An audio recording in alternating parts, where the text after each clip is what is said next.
ہمارے ہاں لوگوں نے بہت بڑا لمبا چوڑا دنیا کا تصور بنا لیا ہے، کار جہاں دراز ہے، لمبا تصور، دنیا داری کے لیے لمبی منصوبہ بندی، دور دور تک میں نے یہ کرنا ہے، پھر میں نے یہ کرنا ہے، پھر اس کے بعد انشاءاللہ یہ کر دینا۔ یہ تو آپ نے 300 سال کی پلاننگ بتا دی ہے، یہ تو 300 سال کی پلاننگ بتائی۔ کیا بتائیں تجھے اے باپ، کیا کار ہائے نمایاں کر گئے، بی اے کیا، نوکر ہوئے، پینشن ملی، پھر مر گئے۔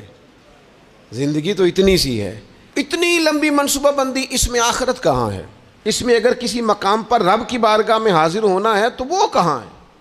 جو مرنے والے لوگ ہوتے ہیں ان کا تو جینا کچھ اور طرح کا ہوتا ہے، جن کو جانا ہوتا ہے ان کا رہنا تو کچھ اور طرح کا ہوتا ہے، جن کو کسی جگہ منتقل ہونا ہوتا ہے، جو عارضی مکانوں میں رہتے ہیں ان کا رہن سہن تو ذرا اور طرح کا ہوتا ہے۔ لیکن جو ہمارا انداز ہے، جو ہمارا رہن سہن ہے، جو ہمارا طریقہ کار ہے، وہ تو مستقل رہنے کا ہے، وہ تو لگتا ہے کہ کبھی چھوڑنے والے نہیں ہیں۔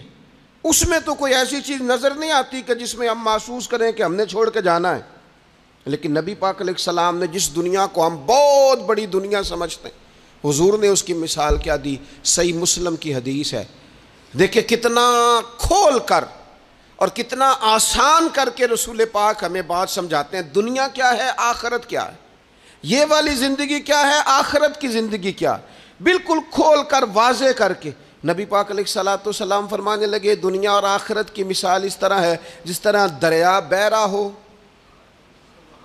اور کوئی آدمی اس میں انگلی ڈبوئے، جتنا پانی اس کی انگلی کو لگ گیا یہ دنیا ہے، اور جو باقی ٹھاٹھے مارتا دریا پیچھے ہے، سمندر پیچھے ہے، وہ سارا آخرت ہے۔